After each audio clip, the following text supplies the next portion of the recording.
Ngunit sa kasamaang palad, bukod sa mga pulis, meron pa raw isang grupo ang sumugod sa hideout ng magkakapatid para patayin ang mga ito. Sa anumang dahilan, wala pang nakakaalam. Iniimbestigahan pa ang kaso ng tatlo. Oo, nagpapasalamat siya sa ginawa ni Kiefer para sa anak nila pero hindi naman malalagay at babalik sa dating trabaho si Gail kung hindi dahil kay Kiefer. Kaya may karapatan siyang tumutol bilang ina. Idagdag pa ang mga ginawa ng ina ni Kiefer sa anak nila. Nananahimik lang sila mag-asawa nung una dahil sa kalagayan ng anak nila. Ngunit ngayon, hindi siya papayag na ma-associates pangmuli ang anak sa pamilya ni Kiefer. Tatanggapin nila na ama ito na magiging apo nila pero hindi pa rin naman sila sigurado kung si Kiefer nga ang ama ng ipinagbubuntis ng anak. Gail is 6 weeks pregnant pero wala nang mabuting na idudulot sa anak nila ang pamilya Guevara. Kaya mamamatay muna siya bago makuha ng mga ito ang anak nila. Hayaan na muna natin ang anak natin, Carol. Matanda na si Gail. Naririnig mo ba yung sinasabi mo, Greg? Noon tutol ka kay Kiefer. Bakit ngayon parang okay na sa'yo lahat?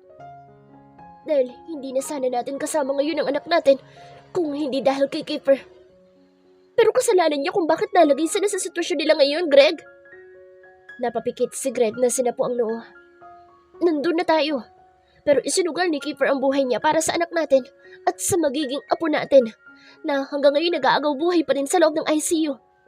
Tingin mo ba, makabubuti kay Gail ang ginagawa mo?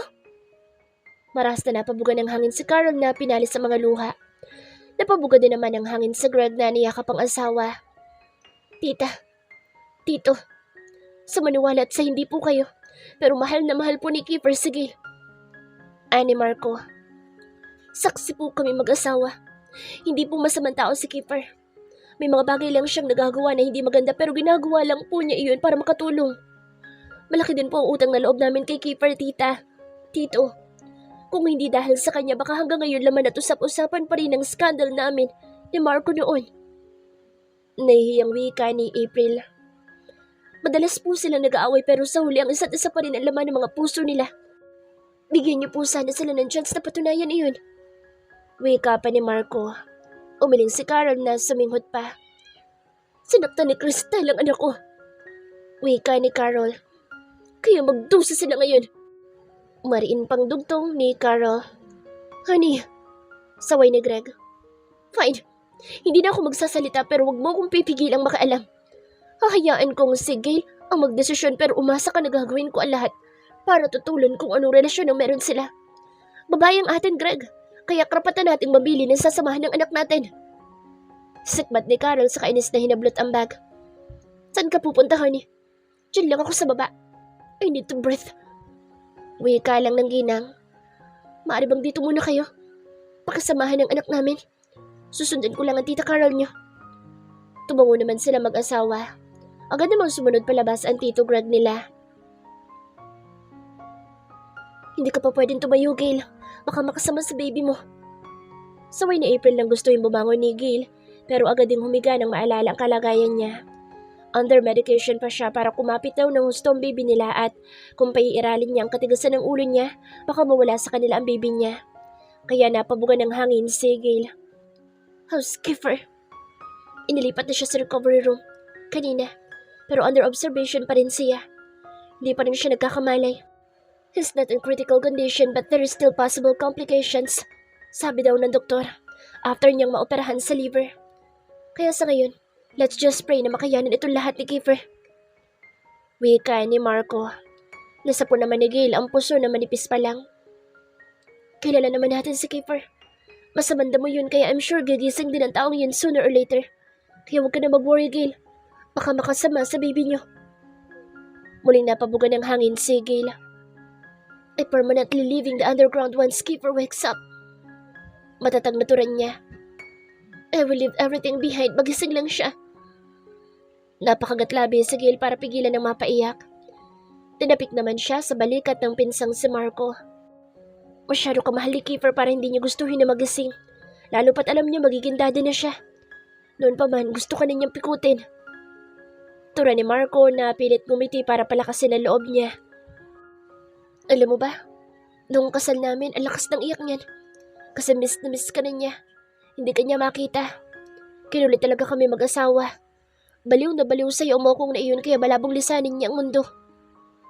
Pilit nang umiti na lang si Gil sa sinabi ni April. Alam niya sinasabi lang ng mga ito iyon para bawasan ang pag-iisip niya sa kalagayan ni Kiefer. Hindi niya alam ang gagawin kapag nawala si Kiefer. Handa na siyang ipaglaban si Kiefer sa magulang niya kahit na anong mangyari. Kung yayayain siya nito magtanan sa edad nilang ito, sasama talaga siya kahit harangan pa sila ng sibat ng kanya-kanyang pamilya. Nakukonsensya ako sa ginagawa natin, Marco. Malungkot na usal ni April habang binabagtas nila ang daan pa uwi. After nilang dalawin si Gil sa ospital, sinabi nila kay Gil na nasa recovery area na si Kiefer sa utos na rin ng parents ng kaibigan. Alang-alang sa batang ipinagbubuntis ni Gil. Mamayang gabi ililipad patungong Amerika si Kiefer dahil tinapat na ang mga magulang ng binatang kaibigan na hindi maganda ang lagay ng binata. May posibilidad na anytime soon, mamamatay na ito. Kaya pinagpapaalam na sila ng doktor. Pero hindi pumayag ang parents ni Kiefer kaya nag-decide ang mga ito na dalhin sa US ang binata sa kabila ng sinabi ng doktor na imposible na ang gusto mangyari na magulang ng kaibigan. Naniniwala ako na hindi bibitaw si Kiefer. He will not. Alam niya magiging daddy na siya. Matagal na niyang gustong mangyari. Let's trust him. He will come back. Mariin na usal ni Marco. Inabot naman ni April ang kamay ng asawa na tutok ang mata sa kalsada. Pasimple pa nitong pinalis ang luha na bumagsak sa pisngi. Patay talaga siya sa akin kapag namatay siya. Wake up pa ni Marco. Tumangutango naman si April na yumakap sa braso ng asawa. I hope so. Lo! Lolo! Sigaw na tawag ni Gail na makita ang lolo, Red, ni Kiefer. Lumingon naman ito, saka ngumiti, kumuway sa kanya. Nagmamadali naman siya tumakbo. Alam niyang nananaginip siya pero bakit nagpakita sa panaginip niya ang lolo ni Kiefer? Naalala pa niya nung araw sa loob ng restroom nang dumating ito at nagpakita sa kanya. Samay niya sa matanda na lumapit siya kaya nagmamadali siyang tumakbo para lumapit dito. Napahawak pa siya sa tiyan nang mapagod sa pagtakbo. Hinihingal na tumayo siya sa harapan ng matandang nakangiti. Kumusta ka na, Iha? May gusto ba kayo sabihin sa akin? Bakit nasa panaginip ko kayo ngayon, Lo? Ngumiti ang matanda na umangat ang kamay para haplusin ang pisngi niya. Gusto ko sanang bawiin na ang singsing na ibinigay ko sa'yo. Napaunat nang tuwid si Gil sa sinabi ng matanda. Anong ibig nito sabihin? Bakit babawiin ito sa panaginip ang singsing? Pasensya na po, Lo, pero kasi ang alam ko po suot-suot ko yun kaso bigla pong nawala sa daliri ko. Ni Gil sabay tingin sa mga daliri niya kung saan nakasuot noon ang singsing. Wala siyang maalala na hinubad niya iyon. Basta nalang nawala sa daliri niya at hindi niya namalayan. Napunta na siya sa tunay na nagmamay-ari. At yun ang dahilan ko bakit nandito ako. Pinuntahan ko siya para isama na sa akin. Sino pong tunay na may-ari? Kunot noong tanong ni Gila. Umangat ang tingin na matanda at lumampas sa kanya kaya wala sa loob na lumingon siya sa direksyon kung saan nakatingin ang matanda. Kiefer. Kayla. Biglang bumilis ang tibok ng puso niya at nangilid ang luha na mabilis na napahawak sa braso ng Lolo Red nila habang panay ang lingon niya kay Kiefer na papalapit sa kanila. No! Kiefer! Huwag kang lalapit dito! Umalis ka dito! Sigaw ni Gila sa kamuling bumaling sa matanda habang inaalog niya ang isang braso nito. Lo, please, wag po utang na loob. Iwan niyo si Kiefer. Dito lang siya. Dito lang siya sa tabi ko. Kailangan siya ng baby namin, Lolo. Patawarin mo ako, Iya. Akala ko kaya ko kayong dalawang bigyan ng kaligayahan na panghabang buhay pero nagkamali ako. Kiefer chose to save you and give off his life for the sake of you. Mas matimbang ang pagmamahal sa iyo ng apo ko kaysa sa sarili niyang buhay. And now, I'm really proud of him. Ngumiti ang matanda na tiningnan ng apo. You just did a great job. Ang iligtas ang buhay na mag-ina mo ay isang karangalan para sa amin na lola mo. Kiefer. Don't cry, Gail. Usal ni Kiefer. Sunod-sunod ang iling ni Gail na bumitaw sa matanda at lumapit kay Kiefer saka ito mahigpit na niyakap. Ayoko. Hindi ka sasama sa kanya. Hindi ako papayag. Patayin niyo na lang muna ako. Umangat ang kamay ni Kiefer para itulak siya sa pagkakayakap pero para siyang tukong nakayakap sa bewang nito. Hindi ka tatanggapin sa langit, Gil. Marami na magagandang anghel doon, baka ma-insecure sila kapag dumating ka ng walang pasabi. Biro ni Kiefer pero imbis na pakinggan ang biro ni Kiefer, mas lalo lang napaiyak si Gil. Ano ba, Kiefer? Huwag ka sumama sa lolo mo, please naman. Huwag naman. Ayoko nang ganito, Kiefer, please. Mahal kita. Mahal kita, Kiefer. Matagal na hindi nagsalita ang binata kaya tumingala si Gil at nakita niya na umaagos na dinaluhan ni Kiefer. Pero may ngiti sa mga labi. Umangat ang kamay ni Kiefer at pinahid ang mga luha niya. Alam mo bang ito ang pinakamasayang araw ko? Ang sarap palang marinig ng salitang mahal kita sa taong mahal mo. Kiefer naman. Mahal na mahal kita, Gil. Hindi mo lang alam kung gaano. Ikaw ang nag-iisang babaeng bumaliw sa akin ng sobra. Humikbi si Kiefer nang pubiyak itong bigla. Gusto pa sana kitang makasama habang buhay. Magkaroon ng pamilya kasama ka pero hindi pala ganun kadali ang buhay. Hindi ako nagsisisi sa ginawa ko. Ingatan mo ang baby natin, Chloe. Ano ba, Kiefer? Huwag ka magsalita ng ganyan. Hindi mo kami pwedeng iwan. Ilang beses ka na nakipaglaban kay kamatayan, ngayon ka pa ba susuko? Huwag naman, please. Napapadyak na si Gil sa pag-iyak habang nakikiusap kay Kiefer na huwag umalis. Ngunit nagulat na lang siya nang mapagtanto na hindi na niya yakap si Kiefer paglingon niya. Katabi na ito ng lolo nito. Pinilit ni Gil na tumakbo para lapitan ang mga ito pero pakiramdam niya, imbes na lumapit siya sa mga ito, mas lalong lumalayo ang mga ito. Tama na, Gil. You're getting tired. Wake up. Hindi. Ayoko, Kiefer. Come back here. Stop it, Gil. Sigaw na din ni Kiefer na napaangat ang kamay na makitang nadapa na ang dalaga sa paghabol sa kanila ng lolo niya. Pero tumayo lang ito at muling tumakbo habang sapos-sapon ang tiyan at halatang nahihirapan na ito. Don't run, please, Gil. Stop it. Hindi ako magbibigay sa'yo ng kaligayahan kaya tama na. Hindi ko kailangan maging masaya. Ang importante kasama kita. Ikaw lang kailangan ko, Kiefer. Ikaw lang. Napadaing si Gil nang muli siyang madapa at hindi na niya magawan tumayo dahil sa kirot ng tiyan niya. Pinilit pa rin niyang tumayo kahit hirap na siya pero muli lang siyang bumagsak. And at this time, hindi na niya magawan tumayo. Noon naman tumakbo pabalik si Kiefer pero parang may makakapal na salamin ang nakaharang sa pagitan nila na gustong alisin ni Kiefer pero hindi ito makalampas. Hindi na magawa ni Gil na bumangon. Nakikita lang niya si Kiefer na pilit na sinusuntok ang salamin. Kiefer! Sinapo ni Gil ang tiyan niya. No, Gil! Gil! Don't you dare close your eyes! You need to wake up first! Gil! Gil! Malakas na nag-iiyakan na ang parents ni Gil habang nagkakagulo ang mga doktor para i-revive ang dalaga na bigla na lang nag-seizure habang natutulog ito. The next thing happened, narinig na lang nila ang pagtunog ng flatline sa heart monitoring ng anak. Wala agad nakapuntang doktor dahil kasalukuyang naka-code red din ng ICU kung saan nandoon si Kiefer na sinubukan pa ng doktor na i-revive pero hindi na nagawa ng paraan ng mga ito kaya Kiefer passed away a minute ago. Nahabag sila sa balita. Kasalukuyan na pupuntahan sana nila ang magulang ni Kiefer para magbigay respeto sa mga ito sa kabila ng lahat. Ngunit bigla namang nag-cardiac arrest si Gil habang natutulog ito. Greg!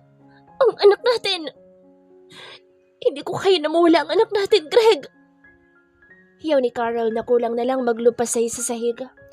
Umahagulhol na rin ang iyak si Greg pero kailangan nilang mas maging matatag habang hinihintay na ma-revive ang anak nila. Hanggang sa gamitan ng pangatlong beses ng electric shock si Gil bago muling tumunog ang monitoring ni Gil at nakita nilang gumalaw na ulit ang linyang nandoon. Saka pa lang sila nakahinga mag-asawa. Doc Mendez, kailangan po kayo sa ICU. Call it crazy but your patient came back to life. Wika ng isang nurse na humahangos na tumakbo papalapit sa doktor.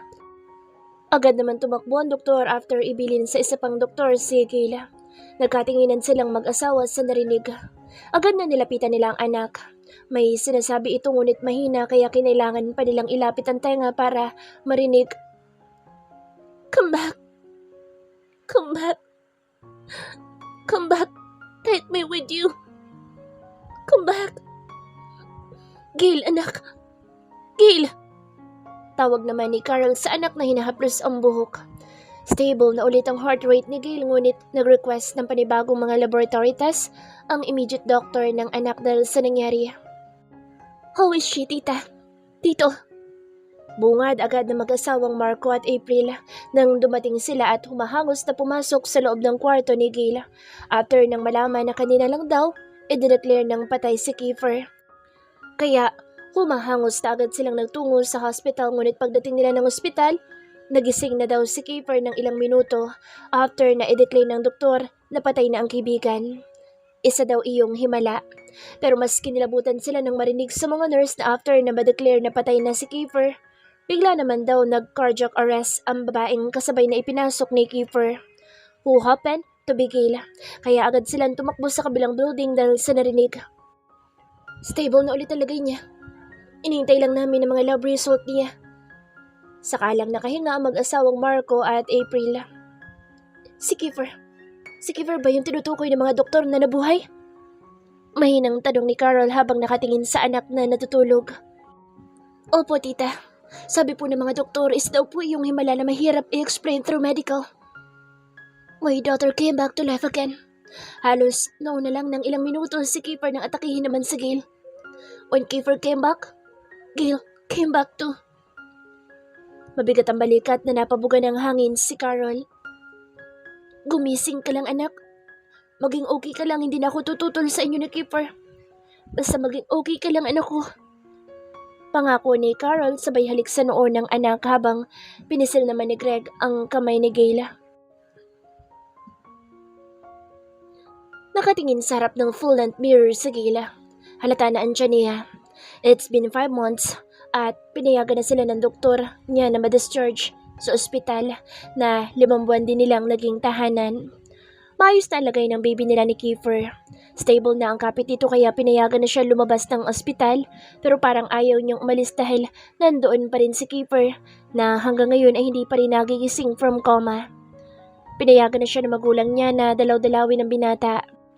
Paminsan-minsan, nahuhuli niya ang simpleng pag-iirapan ng mommy ni Kiefer at mama niya pero hindi na lang niya pinapansin. Mas importante sa kanya na makita si Kiefer. Hindi pa man niya ito pwedeng bantayan at alagaan habang tulog. Nakontento na lang siyang hawakan ng kamay nito sa tuwing dadalawin niya ang binata. Nang magising siya, nalaman niya sa parents niya na muntik na daw siyang mamatay. Huminto daw ang tibok ng puso niya habang natutulog siya pero sa alaala niya, nananaginip lang siya. Pero hindi niya maalala ang panaginip niya. Basta kasama niya sa panaginip niya si Kiefer at sabay daw na huminto ang tibok ng puso nila ni Kiefer. Kaya nagkagulo ang buong ospital pero halos sabay din silang nagising.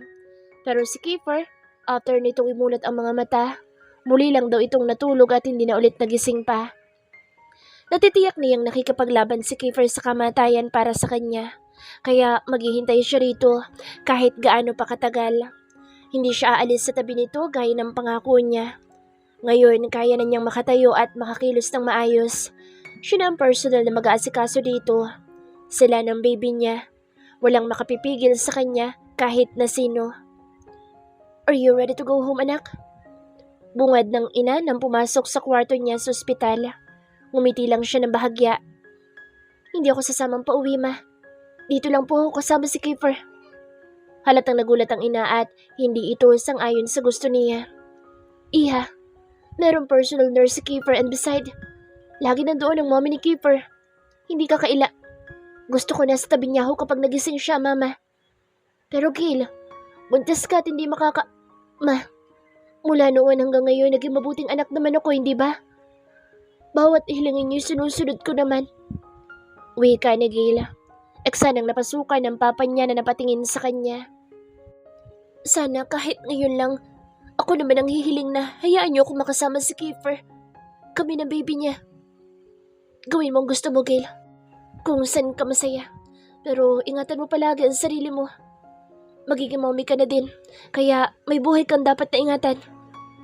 Wika naman ng papa niya. Napangiti namang tumango si Gail. Napabuga naman ng hangin si Carol.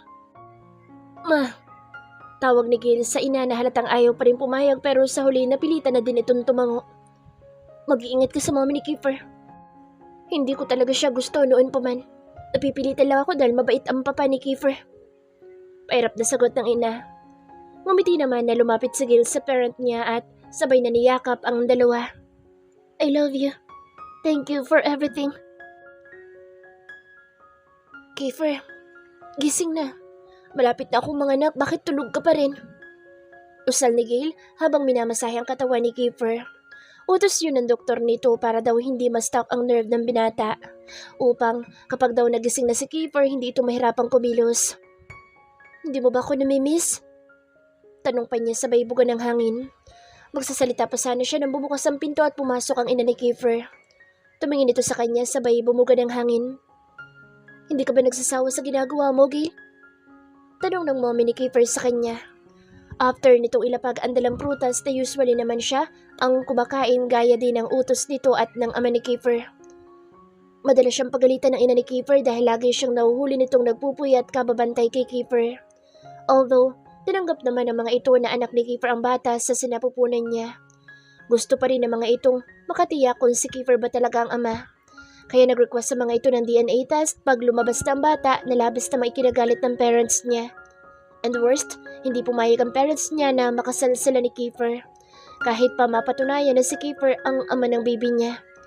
Pumayag lang ang parents niya na kilalanin ng bata ang daddy nito pero hindi pumayag ang parents niya na magsama sila ni Kiefer. Na tinutulan naman ang magulang ni Kiefer dahil malas daw ang bata kung hindi lalaki sa matrimonial ng kasal. Madalas na nag-aaway ang mga magulang nila pero wala na siyang pakialam sa issue ng mga ito dahil oras na magising si Kiefer, siya na mismo ang magyayaya kay Kiefer na magtana na lang sila. Total, matatanda na sila para pakialaman pa ng kanya-kanyang parents. Ang laki-laki na ng tiyan mo. Meron naman kami physical therapist na kinuha para gumawa niyan. Bakit kailangan pahirapan mo pa ang sarili mo? Okay lang po ako, ma'am. Kaya ko naman po. Puro ka na lang laging kaya. Paano kung may mangyayari masama sa'yo? Ano na lang sasabihin sa amin ng anak namin na pinabayaan ka namin? Nagyuko na lang ng ulo si Gail sabay buga ng hangin. Tama na yan. Pumunta ka na ngayon sa OB mo. Nakasalubong ko siya kanina. May last check-up ko pala ngayon. Ihintayin ko lang si Elisa. Susunod ako sa'yo. Tukoy nito sa nurse na nagmamonitor kay Kiefer. Napilitan man tumango si Gail sa nagpaalam sa ina ni Kiefer. Hinalikan muna niya sa labi si Kiefer bago lumabas ng silid. Kasalukuyan ang naglalakad na pabalik si Gail sa kwarto ni Kiefer. Hawak-hawak niyang ultrasound niya at baka next week daw manganak na siya. Napahawak siya sa malaking tiyan niya. Gusto sana niya gising na si Kiefer kapag nanganak siya pero mukhang imposible. Wala pang senyales na nakikita ang doktor na posibleng magising na si Kiefer. Napabuga ng hangin si Gail. Iniwan na siya ng ina ni Kiefer dahil may kailangan bilhin sa pharmacy na vitamins niya. Mabunga nga lang ang ina ni Kiefer pero inaasikaso siya nito sa kabila ng pang-aaway nito sa kanya. Ayaw na ayaw nitong nakikita siyang napapagod. Mahirap daw ang magbuntis lalo na't walang katuwang kaya wag daw matigas ang ulo niya. Kaya hindi na lang siya umiimi kapag binubungangaan siya nito dahil alam niyang concern lang ito sa kanila ng baby niya. Napatingin siya sa cellphone niya na mag-ring iyon. Kumunot ang noon niya ng rumihistro ang cellphone number ni Kiefer. Sino kayong gumagamit ng cellphone ni Kiefer? Hello? Sagot niya sa kabilang linya. I told you not to let go of my hand pero bakit wala ka na magising ako? Nahinto sa paghakbang sigil nang marinig ang paos na tinig ni Kiefer. Nag-unahan sa pagtulo ang luha niya. Asan ka na? Puntahan mo ako. Gusto kitang makita. Dugtong pa ni Kiefer. Pupunta na ako. Hintayin mo ako, pupunta na ako dyan. Bilisan mo. Miss na kita, Gail. Sunod-sunod ang tango ni Gail sa pagitan ng pagluha. Ang kaninang mabagal na lakad, unti-unting bumilis hanggang sa tumakbo na siya sa kabila ng kalakihan ng tiyan niya. Ilang nurse pa ang nakakita sa kanya at agad siyang sinaway pero hindi siya nakinig. Gustong-gusto na niyang makita si Kiefer kaya wala nang makakapigil sa kanya. Kung mapapaanak man siya ngayon dahil sa tigas ng ulo niya, so be it. Ihiirin niya ang bata, wag lang siyang pigilan na makita si Kiefer. Hinihingal pa siya na makarating sa kwarto ng binata na nakabukas na ang pinto. Nandoon na ang parents ni Kiefer na umiiyak. Ganon din sila Marco at April na nakangiti bagamat may mga luha sa pisngi. Napatingin siya kay Kiefer na nakaupo na ito sa kama habang nakasandal ang likod sa isang unan. Kiefer! Mahinang tawag niya rito na ikinalingon ng lahat. Automatic na mangumita ang binata na ibinuka ang mga braso para magpayakap. Why took you so long? Wika pa ni Kiefer. Mabilis naman siyang tumakbo papalapit kay Kiefer saka mahigpit na yumakap sa binata kasabay ng malakas na pag-iyak na parang bata. Hinagod naman ni Kiefer ang likod niya habang pasimpleng pinapahid din ang mga pumapatak na luha sa pisngi. I'm back. Usal pa ni Kiefer. Bakit ang tagal mong gumising? Ang dami kasing chicks dun sa panaginip ko. Sayang naman kung iiwan ko silang lahat. Biro pa ni Kiefer na tinawanan ng mga nandoon pero hindi sigil na nanatili pa rin sa pag-iyak. Huwag ka nang umiyak. Wala naman akong pinatulan kahit isa sa kanila dahil ikaw lang sapat na. I can't stop crying. Shh. Ayoko sa babae ang iyakin. Asan na yung Gil na tigasin? Nakatulog lang ako na wala na siya. I love you, Kiefer. Mahal na mahal kita. Mahal na mahal. Anunsyo ni Gil at hindi na nahiya sa mga taong nandoon. Napangiti si Kiefer na mas sinigpitan ng yakap sa dalaga. Mas mahal kita. Hindi mo lang alam. You're the reason why I wanted to woke up. Anas ni Kiefer, saka siya bahagyang itinulak para sapuhin ang mukha niya. Pinunas ni Kiefer ang mga luha sa pisngi niya gamit ang thumb finger nito. Saka walang sabi-sabi na siniil siya nito ng halik sa labi na agad naman niyang ginantihan. Pero agad ding itinulak ni Gil si Kiefer na biglang sumakit ang tiyan niya. Napamura namang bigla si Kiefer na makita ang malaki niyang tiyan na ngayon ay hawak-hawak na niya. Mabilis naman lumapit sa kanila ang ina ni Kiefer na halatang nag-aalala bigla. What's wrong, Iha? Tanong nito. Tumakbo na rin papalapit sa April na hinimas ang likod niya dahil sunod-sunod ang paghilab ng tiyan niya. Ano nangyayari, Gil? Tanong ni Kiefer na nakikihimas na rin sa tiyan niyang naninigas. Aray! Ang sakit po! Aray! Sigaw na ni Gil ang hindi na niya kayang tiisin ang sakit. Marco, carry her! She's having a baby! Sigaw ni April. What? Sigaw naman ni Kiefer na hindi malaman ang gagawin. Mabilis naman kumilos si Marco na binuhat ang dalaga at inilabas ng kwarto ni Kiefer kasunod si April. Tinangka ni Kiefer na bumaba ng kama pero pinigilan siya ng ama dahil hindi pa siya totally recover. Masakit pa ang buong katawan niya pero hindi niya kayang manatili roon habang manganganak si Gil. Hindi napigilan ni Kiefer ang mapaiyak habang nag-aalala para sa dalaga.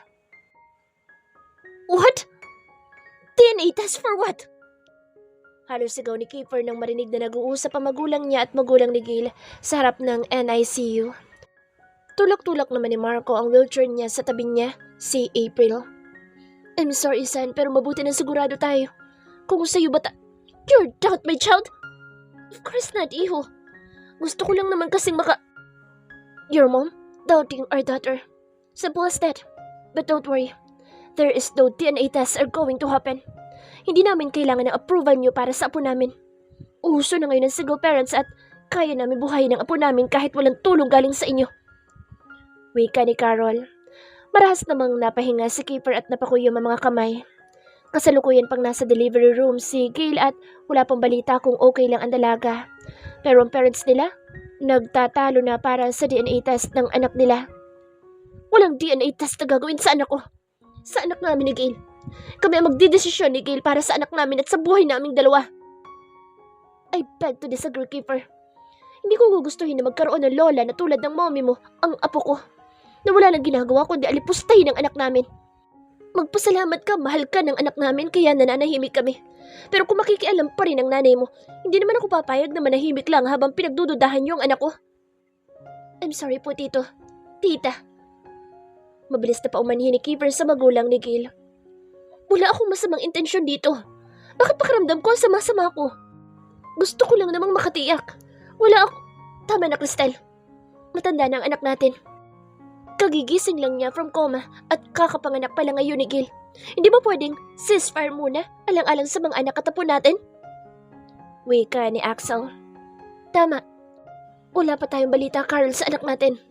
Crystal, hindi naman namin ipipilit ang apo namin sa inyo kung nagdududa ka sa anak namin.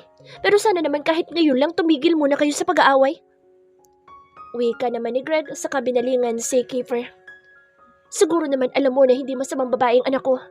Siguro nga meron siya mga maling desisyon at maling gawain noon pero hindi namin siya pinalaking masamang tao. Tumango si Kiefer. I'm sorry po, Tito. Nagyuko ng ulo si Kiefer.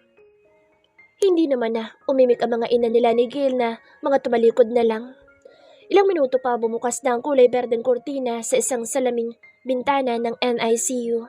Kubatok ang isang nurse na nandoon sa loob kaya agad silang naglapitang lahat para silipin ang isang baby na inilalapag ng isa pang nurse sa isang maliit na higaan ng baby. Balot na balot ang bata. Tanging ang bilugang mukha lang nito ang nakikita nila. Sa unang tingin kamukha ito ni Gil. Pero habang tumatagal nakikita ni Kiefer ang sarili niya. Pinilit niyang tumayo habang naguunahan ng pagtulo ng luha sa mga mata niya. Agad namang umalalay si Marco na teary-eyed din para sa kaibigan. Kitang-kita ang saya sa mukha nito. Nangya pare, may anak na kami ni Gil. Usad pa ni Kiefer na tumawa habang umiiyak na nakatitig sa batang natutulog. Hindi ka ba bro? Biro naman ni Marco na sinuntok naman ni April sa likod ng bahagya dahil sa biro nito. Is she a boy or a girl? Tanong ni Kiefer. Boy siya. Meteor. Usal ni Kiefer na sabay-sabay na ikinalingon nilang lahat. I want his name to be Meteor. Iti ni Kiefer. That is also my daughter. Hindi na naituloy ni Carol ang sasabihin ng mapatingin sa asawa. Hindi nila alam kung paano naisip iyon ni Kiefer na ipangalan sa anak ng mga ito. Halos isang taon itong tulog. Wala itong idea na Meteor ang naisip na pangalan ni Gil sa anak ng mga ito noong 5 buwan na ang tiyan nito noon. Pre, mukhang napuruhan mo. Bullseye bro. Bulong pa ni Marco. Ngiti-ngiti naman si Kiefer na nilingon si Marco. Pre, pahag. Wika pa ni Kiefer. Natatawa naman ang mga nandoon sa sinabi ni Kiefer. Saka nagyakapan ng dalawa. Bro, tatay na din ako. Parehas na tayong tatay. May anak na ako. Totoong anak bro. Congratulations bro. Pero sana maligo ka muna bago ka humarap sa susunod. Kay Gil. Baho mo bro. Wika ni Marco na inamoy pa ang buhok ni Kiefer. Nagtawa na naman ang mga nandoon pero agad ding tumigil dahil sinaway sila ng nurse. Liguan mo ako bro. Hiludan mo na din ako. Kailangan na mabango ako kapag nagkita ulit kami ng asawa ko. Tuwang wika ni Kiefer na napalingon na makarinig ng malakas na tighim galing sa ama ni Gil. Napanguwi naman si Kiefer na humingi na lang ng paumanihin saka muling binalingan ng anak na natutulog. Ayon sa isang nurse naman na lumabas galing sa delivery room, after an hour, lalabas na daw si Gil para ilipat sa private room na nakalaan sa dalaga. Kaya maaari daw na doon na sila maghintay. Iaakyat din daw ang baby nila mamaya kapag nailipat na si Gil sa silid nito. Hindi na alam ni Kiefer kung ilang dasal ng pasasalamat ang naidasal niya nang sabihin niya sa kaibigan na samahan siya sa chapel ng hospital. Gusto niya magpasalamat sa Panginoon dahil hindi siya hinayaan ito na tuluyang mamatay at iwan ng maaga ang mag-ina niya. He will make sure na worth it na nabuhay siyang muli. Patutunayan niya kay Gil na worth it na minahal siya nito at hinintay ng matagal.